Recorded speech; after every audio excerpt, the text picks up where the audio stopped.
Back in September, Behind the Headlines covered the case of 20-month-old Quinton Simon, who seemingly vanished into thin air in October of 2022. Due to his mother Leilani's bizarre behavior and her lies to law enforcement, nearly everyone believed that she was involved in his disappearance. After it was discovered that Leilani visited a nearby dumpster, volunteers and law enforcement officers spent weeks sifting through the local landfill for any signs of baby Quinton. Tragically, remains were found just over a month later, and Leilani was arrested and indicted on 19 charges accusing her of malice murder, felony murder, concealing the death of another, and making false statements. Since then, everyone invested in this case has been anticipating the long-awaited trial that took place in October of 2024. The trial lasted a total of 9 days with testimony, evidence, and expert witnesses revealing information that was previously unknown to the public. As promised, in this video we will be going over all the highlights and important information from the trial that ultimately led to a verdict in this case. To uncover whether or not justice has finally been served,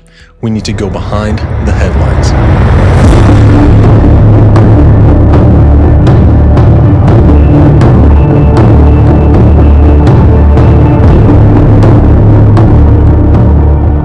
Before we get into the updates, I'm going to give a brief overview of everything we know prior to the trial.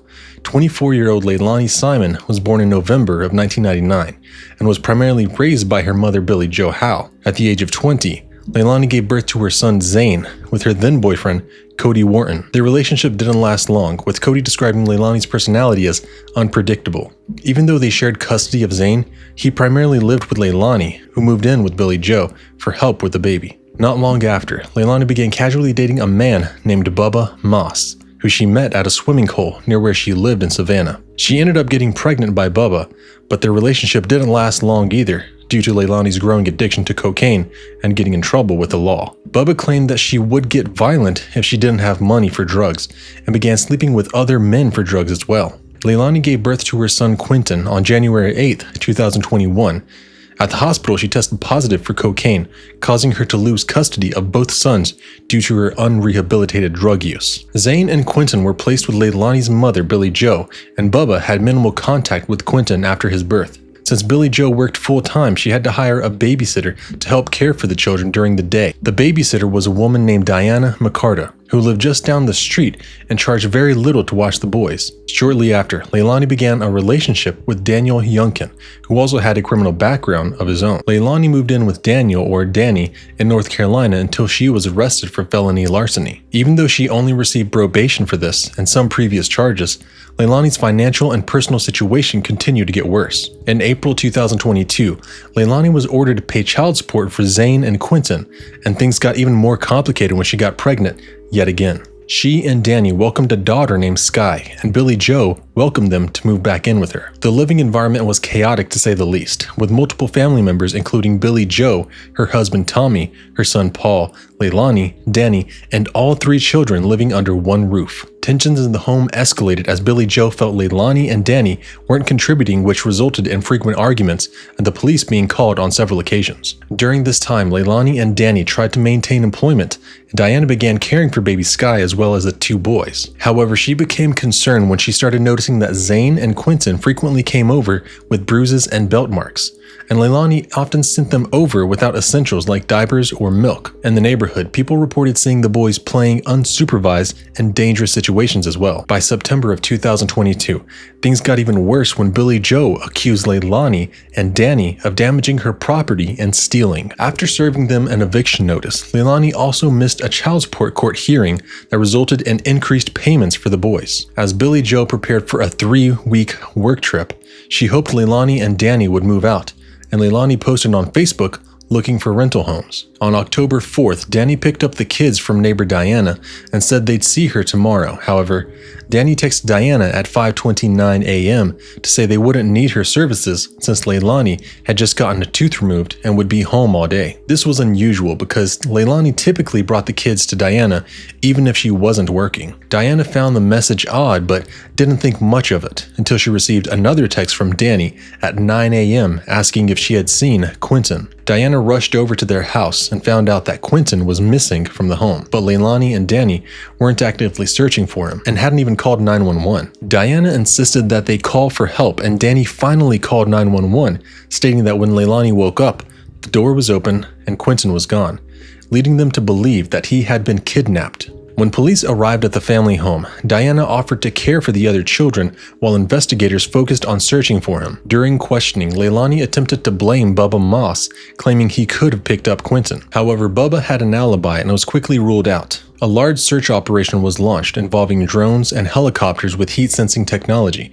and by 3:30 p.m., police stated there was no evidence of an abduction. As the search continued overnight, Billie Joe returned home from her trip and began to suspect that Leilani might not have been telling the truth about the situation. Investigators also began questioning neighbors about Leilani's possible presence at a nearby mobile home park the night before Quinton's disappearance, after she told investigators that she went over there to receive some Orajel from a friend. As police worked to secure warrants for the family home, the FBI received a tip suggesting that Leilani might have been seen near the dumpsters at the mobile home park where trash was regularly collected. As days passed without any sign of Quinton, everyone became more suspicious of Leilani after she made bizarre statements to the media and was even seen out drinking and partying at a local bar. When investigators pressed Leilani about her visit to the mobile home park, she admitted to discarding normal household garbage in the dumpsters. On October 12th, Leilani was named the prime suspect, and after investigators conducted additional searches with cadaver dogs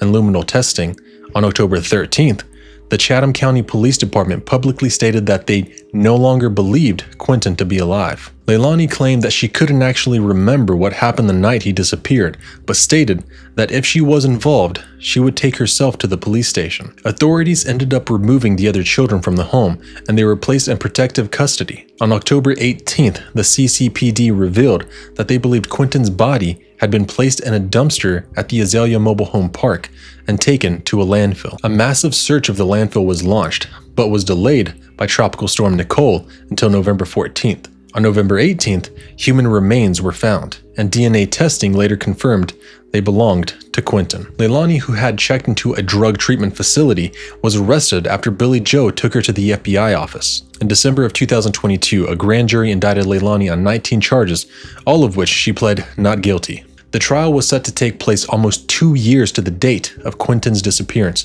in October of 2024. So now that we have all of the background information out of the way, we can get into what took place on each day of the trial. On October 14th, day 1 began with Assistant District Attorney Tim Dean giving the state's lengthy opening statement. He stated that Quinton was betrayed by his mother, who killed him and threw him away in the dumpster like he was trash. He said that Leilani's main priority in life was to be desired by her boyfriend, Danny, because in the months leading up to Quinton's death, she had been feeling unloved and neglected by him. I want to feel beautiful, not barely average. I want to feel loved and not just liked. I want to feel wanted, not just tolerated. I want to be able to look at you and know it's just me, not wonder how many others there are. I want to feel like my body is worth showing off, not like it's just been trashed from having 3 kids. I want to feel the way you made me feel in the beginning, like I'm treasured and safe, not like I'm just here because you really don't have a choice. The state even played a 4-minute suicide video where Leilani said she didn't feel like Danny loved her anymore. She said, "I don't hear love in your voice or the love in your touch. I don't see the love in your eyes anymore. When I was carrying your child, you didn't want to have sex with me. You didn't want me." In the video, she had sweet words to say for Zane and Sky, but struggled to find anything nice to say about Quinton. Sky, you are such a beautiful little girl. I wish I could watch you grow up. I wish I could hold you for your first heartbreak, because my mama didn't. Sky, I love you, baby girl. And Zane, you were so handsome, so sweet, so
This was really the first time in the trial that proved Leilani felt differently toward Quinton than her other children, although there would be a lot more evidence of this going forward. Leilani ended the video when she arrived at a local river and made it seem like she intended on taking her life. However, since she didn't actually do that, it kind of seemed like the video was just a way to get Danny's attention. The prosecutor also discussed how Leilani's story kept changing after Quinton's disappearance, most notably regarding her lying about going to the trailer park, buying cocaine, and then only telling the truth about visiting the dumpster when she was presented with surveillance footage. Prosecutor Dean finished by stating that they wouldn't be able to definitively say how Quinton died, but that the evidence would prove that Leilani was responsible. What I do not expect you will hear is exactly how the defendant killed Quinton. And that's because she covered it up. It's because she got rid of the body. All right. The evidence will show that her specific intent from the outset was that he never be found at all. And him being found in pieces, little bitty pieces, was the next best thing. The judge will tell you that in a case like this, we do not have to prove exactly how the defendant killed Quinton. Under these circumstances, how could you? And that is a sensible rule. Because what we have to prove, what is important, is not exactly how she killed him, but that she killed him. The fact that she did it. And the evidence that we will present to you will do that. It will do that, beyond a reasonable doubt. Leilani's defense attorney named Robert Peirce only issued a 3-minute opening statement compared to the state's that lasted well over an hour. He said that the entire case was based on rumor and gossip, and that the prosecutors were making bold conclusions that they wouldn't be able to prove. This case can't be decided based on emotions. It has to be decided on facts and evidence presented in this courtroom. It can't be determined by emotions or their rumors and their gossip and their conclusions. And in the end, what you will determine is that's exactly the foundation of the state's claims. Bunch of conclusions, bunch of declarations, unsupported by actual evidence. Later that day, several officers who arrived at the scene to help look for Quinton testified, including Detective Sean Wilkins. Wilkins stated that Leilani said she had seen Quinton just before she went to bed before midnight. However, another officer named Kiana Robbins stated that after running Leilani's car tag number, she discovered that several tag reading cameras throughout the city had captured her vehicle driving, even though Leilani was originally adamant about never leaving the house. Day 2 began with the prosecution questioning Chatham County police officer Philip Schenker. Schenker walked through security footage captured from the Azalea Mobile Home Park dumpster and showed that a vehicle registered to Leilani was seen there on camera between 1:18 and 1:30 a.m. Next, CCPD Detective Marion Lemons took the stand and a video was played from the first time he spoke to Leilani at the police station. Lemons stated that during her interview, Leilani's demeanor would drastically change, going from calm to hysterical ranting anytime she was questioned about her timeline of events. This is the only way that we are going to get to the bottom of this, if we have to stay here. You need to understand. Oh my God. I don't want anything to go away. I want him to be found. That's the only way. I know that, and I've given you everything that I could. I've even sat there when I was writing this out, over reading it, rereading it, writing and checking and making sure that I was writing down every little thing that I could think that happened between then and now, and I don't know where my baby is. I don't know what happened to him, and all I know is that you're gonna sit here and constantly try to ask me to help you find him, and I'm doing the best that I can, but nothing that I'm gonna tell you is gonna change because I've been honest. Nothing else that is gonna change what you've come in here and asked me about. I've been honestly from the back. If I haven't forgotten to mention it, and you mentioned it to me, I've been honest about it. So I don't know what happened to my child, and I don't know where my baby is. I don't know if there was an accident when I left and nobody said anything about it. I don't know. But all I know is I need my baby back home. That's all I know.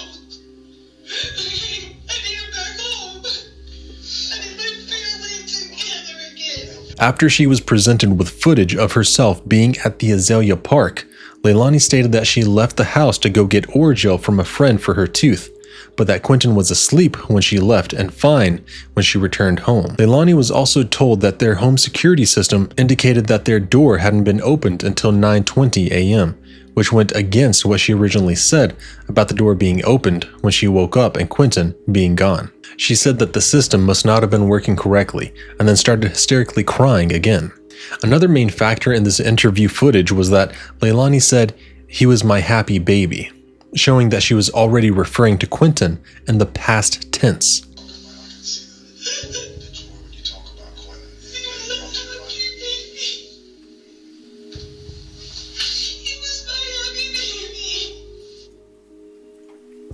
She said that He was my happy baby. was, not his. Was. On day 3 of the trial, Leilani's ex-boyfriend and daughter Sky's father, Danny Youngkin, took the stand. Danny discussed how after Leilani got pregnant with Sky and they moved in with Billy Joe, he got closer to Zane and Quinton as well and loved them like they were his own. He talked about how he and Leilani were both working at a nearby warehouse, and the day before Quinton disappeared, Leilani was complaining about tooth pain at work. Danny said they left work early so that he could take her to the dentist and she got the tooth extracted. He also testified about how during this time he was struggling with a drinking problem and stopped at the liquor store while he was waiting for Leilani to be done with her dentist appointment. After the appointment, they got Leilani some soup from a local restaurant and then went to pick up the children from the babysitter. From there, Danny stated that Leilani laid down while he got the kids some dinner and ready for bed. At some point, Leilani left the house to go to a nearby store, and Danny laid down to get ready to go to sleep. He talked to Leilani's brother, Paul, when he got home from work, and by the time he dozed off, Leilani still was at home. However, at that point, all of the children were fine and in their beds. Danny also provided some insight into how he and Leilani's relationship was going during this time. He stated that he no longer had romantic feelings toward her and was only staying in the house to be there for Sky. He also said that Leilani had a tendency to go through his phone, accused him of cheating, and they would constantly argue about drugs and money. He said that even though they were trying to save up for their own place, Leilani was often late for their job at the warehouse or just didn't get out of bed to go. Danny became visibly upset when he began discussing the events of the next day. When he got up to leave for work, he didn't notice anything out of the ordinary. He asked Leilani if she wanted to go to work, but she said no. So he texted the babysitter to let her know they wouldn't be coming over. He said that even though the kids normally went to the babysitters, since he and Leilani had missed work for her tooth appointment and she would be missing that day too, he didn't want to spend money on a babysitter after having lost those hours at work. He also said that he got ready for work in the dark so that he didn't wake up the kids. He thought he remembered seeing Quinton in his pack and play, but later stated that he didn't actually go over to make sure he was still there. At the time, he had no reason to think anything was wrong and was just trying to sneak out as quietly as possible. Did you look in Quinton's pack and play before you left? No, I didn't. You okay? Yeah. At some point during the investigation, was there a period of time where you told the police that you had seen him that morning? Yes, sir. Were you sure about that at the time you said it? No. And are you sure now that you didn't see him? I didn't look. I noticed that you seemed, I asked you if you looked, and it seemed like you got a little emotional in response to that question. What is it about that question in particular that makes you upset? Just, I wish I looked. Later that morning, Danny got a call from Leilani saying that Quinton was missing, and the state played footage of him running out of the warehouse to get home. He stayed on the phone with her as he drove, and when he got there, he found Leilani crying on the back porch. She told Danny that when he woke up, the door was open and Quinton wasn't in his pack and play. That's when Danny messaged Diana to see if she knew where Quinton was. After that, he said he looked around the house until Diana arrived, and then he called 911 to report Quinton missing. When police got there, Danny was surprised when Leilani started telling them the story with details she hadn't mentioned to him. How were you feeling? What were you thinking as you heard her say this? Well, you can see me tilt my head to the side as if I had no knowledge of what she was referring to. How did it strike you? How did this story strike you? What did you think? What the hell? One interesting fact that Danny testified to was that it actually wasn't uncommon for the family to use the dumpster at the Azalea Mobile Home Park. They didn't pay for a trash service, so they'd load their trash cans in Billy Joe's truck and then dump the trash in the park dumpster. However, Leilani hadn't mentioned going there that night and originally lied about it until surveillance proved that she was there. Later, it was revealed that Danny had actually agreed to cooperate with the FBI. He wore a wire to talk to Leilani in their hotel room, with cameras and microphones to capture their conversations. He questioned Leilani about her lying to him to going to get Orajel that night, and even brought up the fact that they had 3 tubes of Orajel at the house. Went and got Orajel. That I didn't know about. That's the only thing you didn't know, that when I left you at 204, you were awake. When I got back, you were awake. From 204? Yes. Okay. But not from here. Not from that. I shook you and said, I'm going to go get Orajel. You said, no. I was like, all right, whatever. I'm up. So I came back. Okay. And you remember that clearly? I remember that clear as day. You made that little sound that I hate fucking doing. Okay.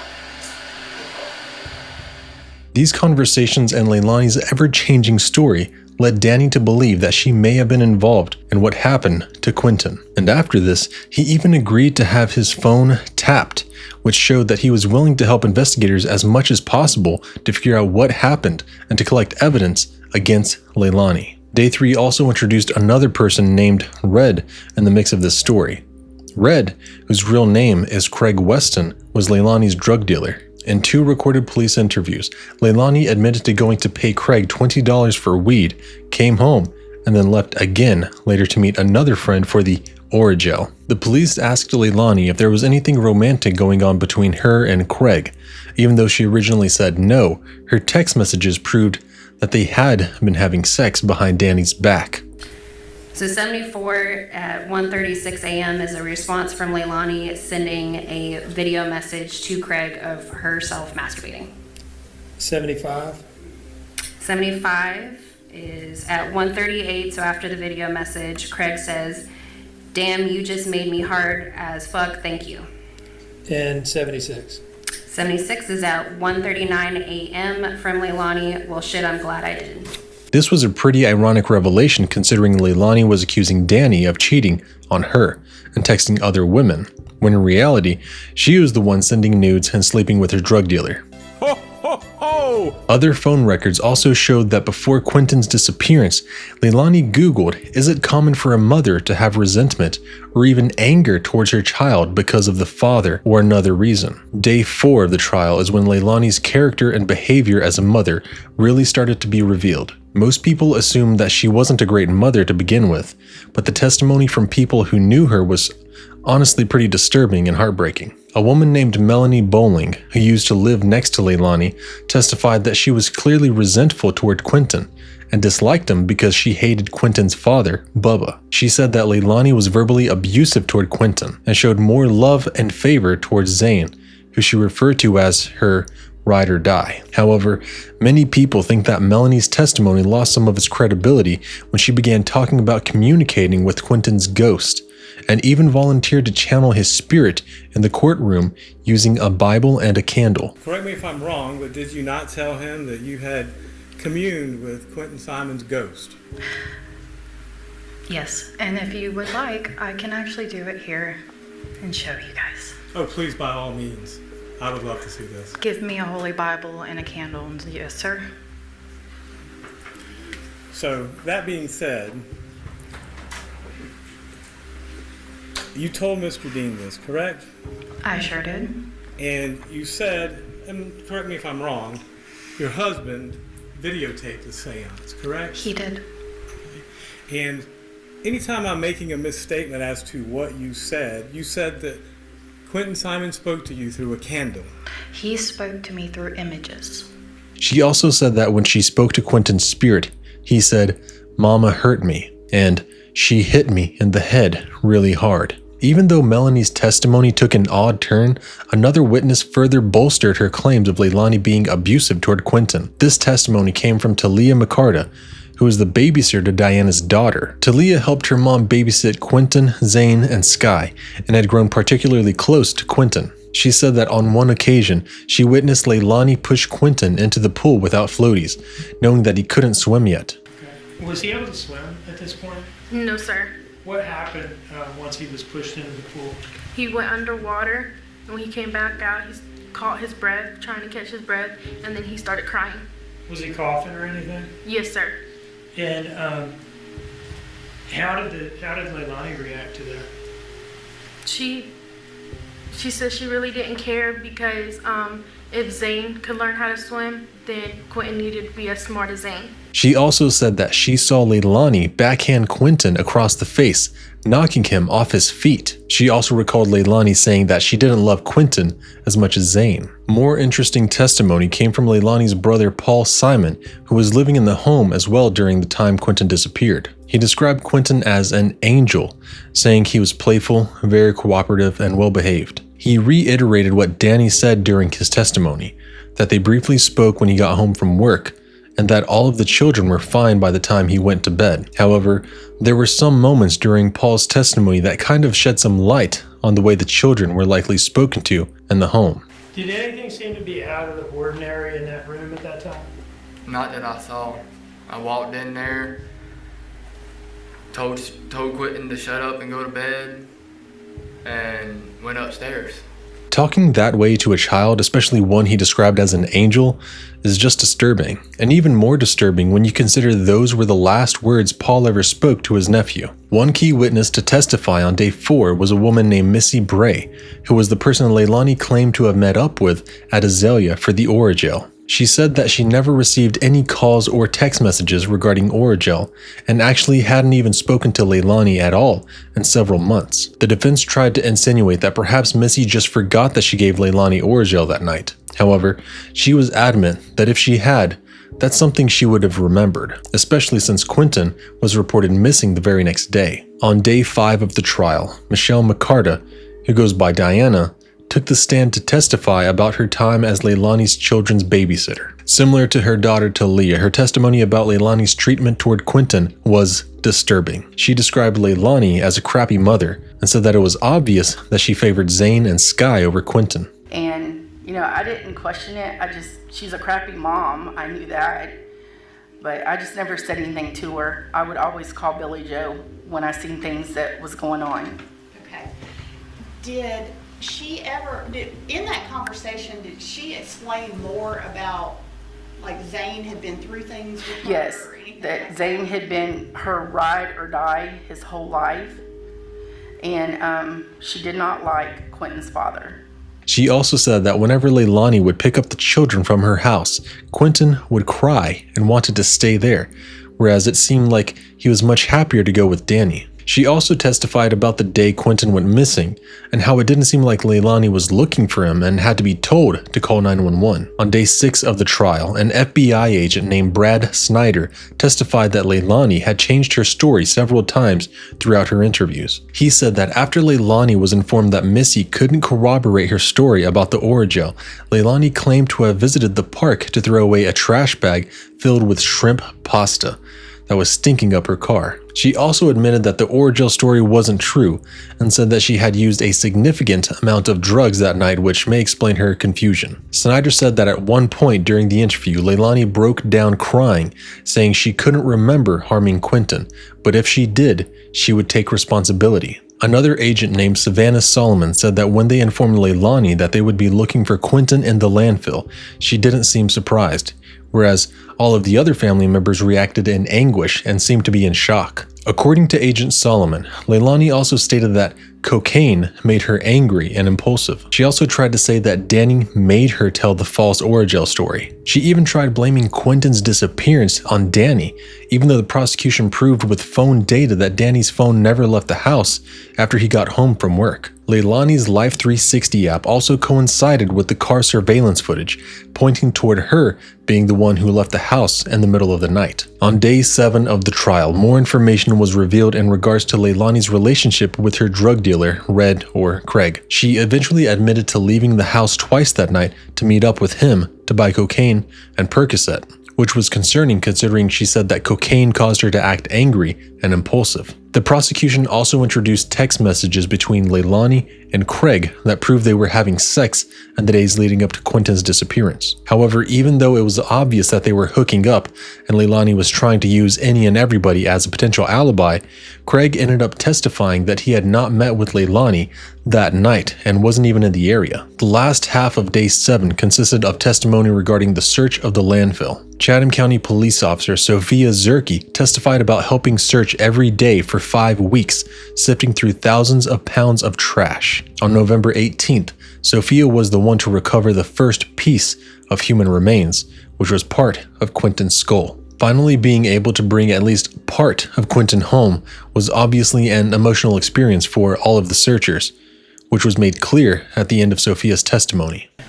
Let me ask you this. After having been out there for weeks, going through line after line, tell me what it felt like to see that little piece of Quinton's skull and pick it up and realize what it was.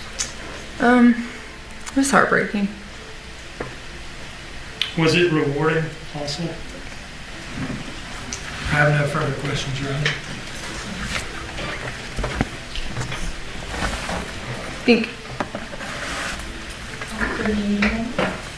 On day 8 of the trial, Leilani actually sat on the stand only to say that she would not be testifying in her own defense. However, there were several more expert witnesses, including FBI DNA analyst Sherry Fentress. Fentress compared the remains found at the landfill to the DNA profiles of Leilani and Bubba Moss. She said that one of the samples was 4.1 quintillion times more likely than not to belong to their child, and the other was 12 quintillion times more likely. She said that with these numbers, she was able to testify to a degree of statistical certainty that the remains belonged to Quinton Simon. The second witness to take the stand was an FBI forensic toxologist named Dr. Cynthia Morris Kukoski. She stated that after testing possible brain tissue for traces of different drugs, none were detected. This meant that it was impossible for Quinton to have accidentally gotten into Leilani and Danny's drugs and overdosed. FBI medical examiner Dr. Laura Darisaw also testified, who you may recognize from the Kalia McNabb and Layla Daniel cases we've covered on this channel. However, in this case, Dr. Darisaw was unable to perform a typical autopsy and only able to examine and sort the small amounts of bones recovered from the landfill. She testified that Quinton's remains were too damaged to tell exactly how he died. The defense actually tried to file a motion for an acquittal due to Darisaw being unable to determine a cause or manner of death, but the motion was denied. As their last witness, the prosecution called Detective Marion Lemons, who testified earlier in the trial, back to the stand. This was to present a never-before-seen video taken shortly before Leilani was arrested. In the video, the other agent present said, "We can all agree that something did happen," and Leilani nodded her head yes in response. I think we can all agree that something did.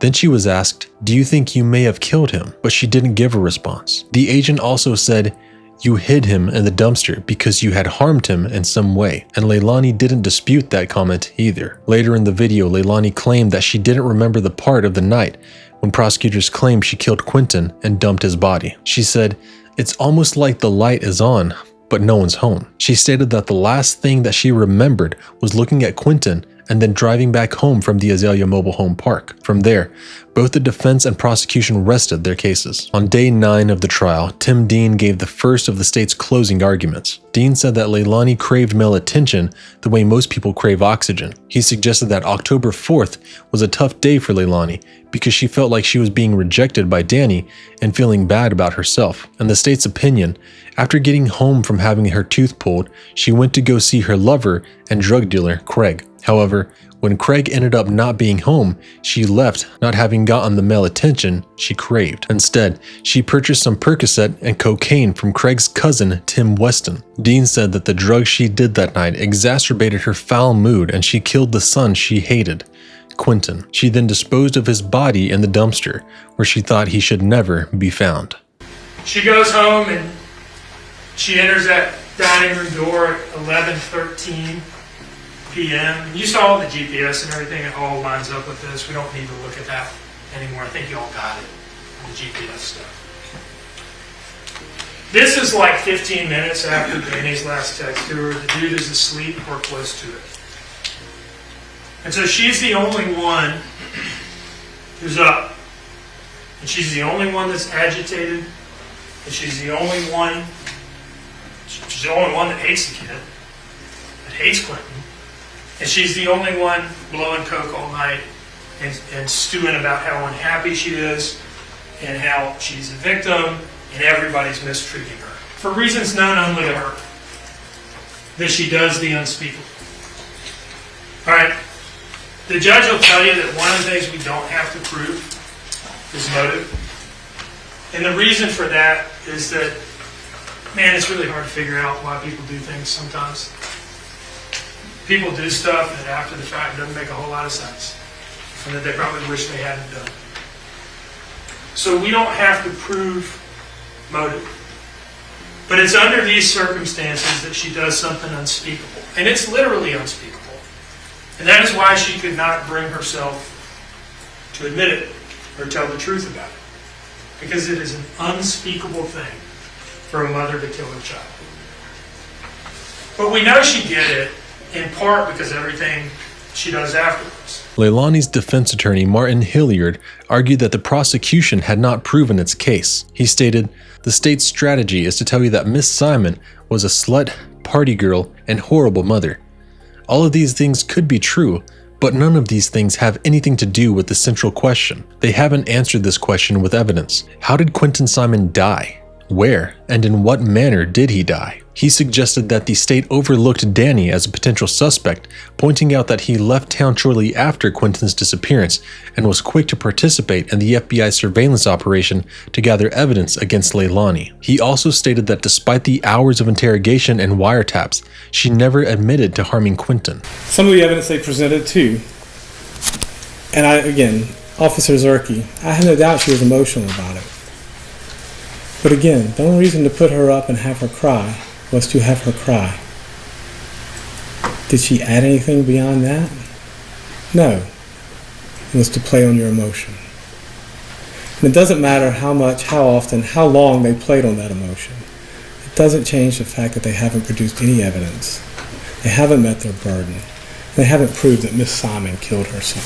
The state called Assistant District Attorney Jennifer Parker to deliver the prosecution's rebuttal, and in many people's opinion, they waited until the very end to pull out the big guns. She pointed out that in trials like this, most of the testimony and evidence is directed toward the defendant. However, it's important for Quinton, a precious little boy and a human being, to not get lost in all of that. She said that even though the defense claimed that there was reasonable doubt and no motive, to the state, the motive was clear. It was probably a strategic move for the prosecution to give Jennifer the final word because she was able to offer a perspective that men may not have been able to understand or articulate. Even though the defense claimed that the state was trying to paint Leilani as a slut, in reality, that wasn't the purpose of airing out her affair with Craig at all. Laying out her relationship with Craig was to show that Leilani had seriously low self-esteem, which affected her state of mind the night Quinton died. Jennifer pointed out that Leilani was feeling neglected by Danny, who wasn't showing her love and affection anymore. She started hooking up with Craig because he was providing that attention she craved,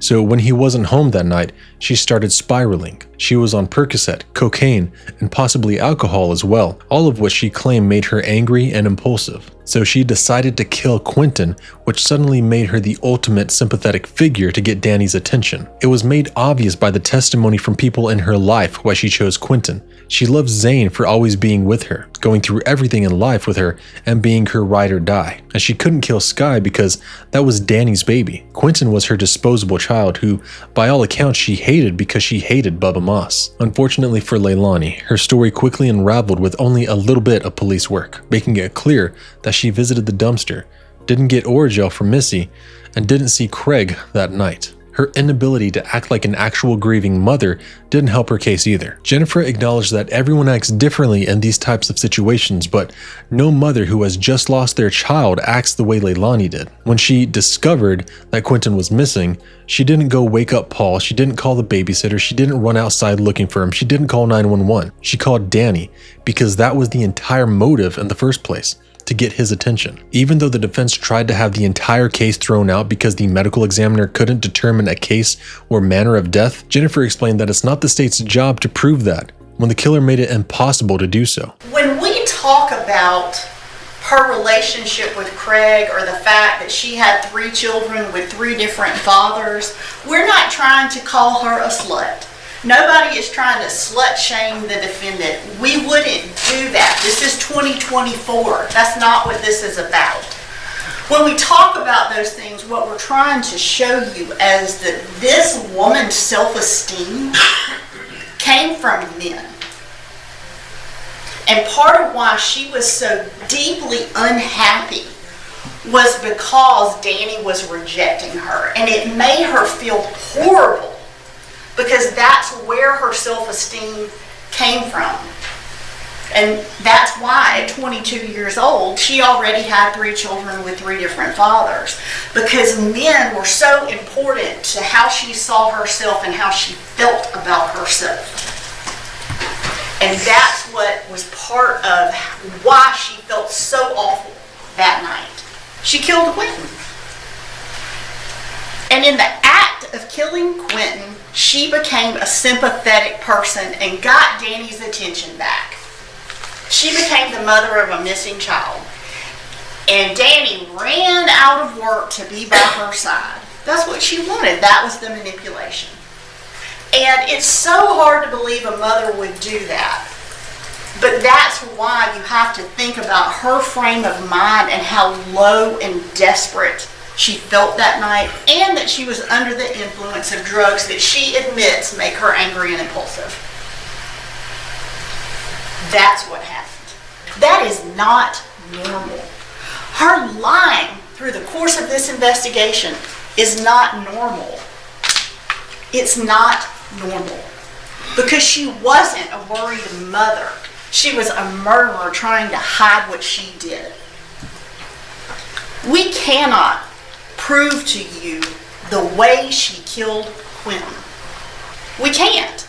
Because she made sure that his body was decimated, was ground to nothing but bits of bone. And under the law, defendants are not rewarded for that. The law does not require us to prove how she killed him when she's the one that hid how she killed him.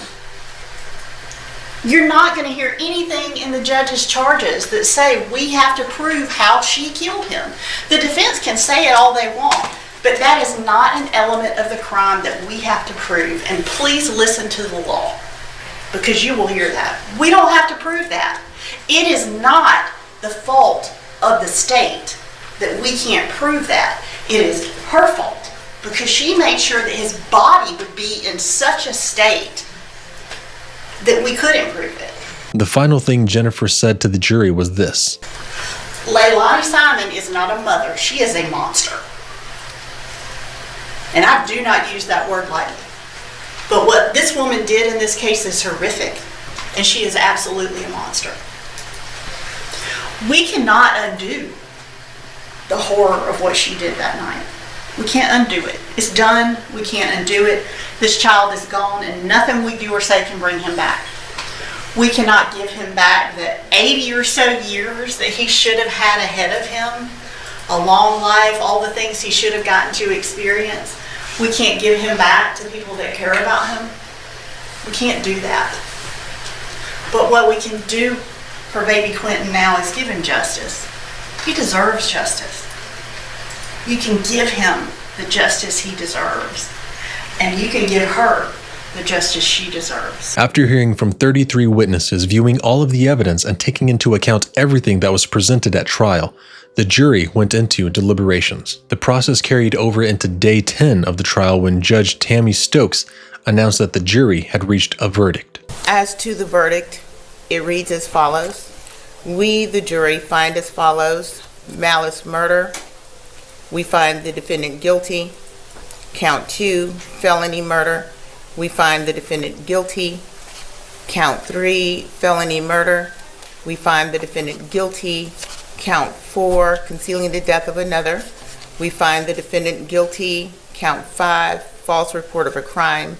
We find the defendant guilty. So as you heard, the jury found Leilani guilty of malice murder, 2 counts of felony murder, concealing the death of another, false report of a crime, and as well as 14 counts of making a false statement. She is facing life in prison and will receive her sentencing in late November of 2024. So what do you think of this trial? Do you think that the state met their burden of proof, or do you think that there was still reasonable doubt? I think that before the trial, many people had preconceived notions about Danny and thought that he could have somehow been involved. However, after hearing his testimony and the way others spoke about him, I think it's obvious that he loved all 3 of those kids and loved Quinton even more than Leilani did. It was especially heartbreaking to hear about the way she treated him and spoke about her own child. But many people discussing this case have pointed out that he was able to feel love and safety when he was in the care of the McCartys. It's just a shame he didn't feel that from his own mother. Another thing many people believe may have affected the outcome of the trial is Leilani's demeanor throughout the proceedings. She basically gave anyone testifying against her a death stare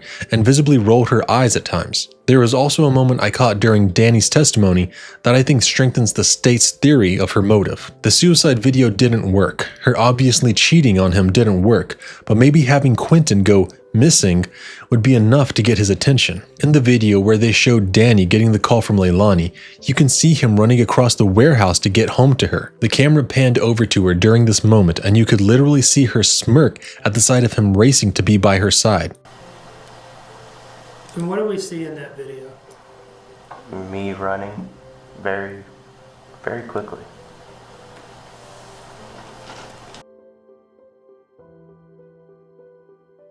She couldn't help herself because that's exactly what she wanted. During Jennifer Parker's closing, she said, "Parents have a visceral, emotional need to keep their children safe. It's normal, it's biological, but that is not what Leilani Simon did. She murdered her child. She put his body in a dumpster where he would be taken to a landfill, and his little precious body would be ripped to bits by heavy machinery to cover up what she did. Leilani Simon is not a mother. She is a monster." I think this comment really stuck out to the jurors because every single thing Leilani ever did is so beyond the realm of a typical loving and caring parent. She tried to wipe non-existent tears away during the trial, but the only time she actually cried was when she was found guilty, when she found out she didn't get away with what she did to Quinton. One person we didn't get to hear from during the trial was Leilani's mother, Billie Joe. Actually, there's many people who think that Billie Joe should be held accountable and possibly even charged because she's the one who had custody of Quinton. Leilani technically wasn't supposed to be taking care of Zane or Quinton, and many believe that if Billie Joe hadn't left Leilani alone with him, this could have been prevented. Obviously, Leilani is responsible for this death, but do you think Billie Joe should be held accountable as well? At this point, Skye and Zane are said to still be in state custody. It's obvious that Danny has been deeply affected by everything that has happened, and people who have spoken to him online have said that he's working to get sober, maintain a steady job, and get to a point where he can one day regain custody of Skye. I really wish the best for him and hope that he's able to do that, as well as Zane's dad. I'll be keeping an eye out for Leilani's sentencing, but until then, you'll have to let me know if you agree with the verdict and what your thoughts are on this trial. At the end of the day, justice has been served by finding baby Quinton's murderer guilty. Hopefully, Leilani Simon will get to spend the rest of her life in prison for cutting her precious son's life so short. This has been Joshua John with Behind the Headlines, and until next time, stay safe.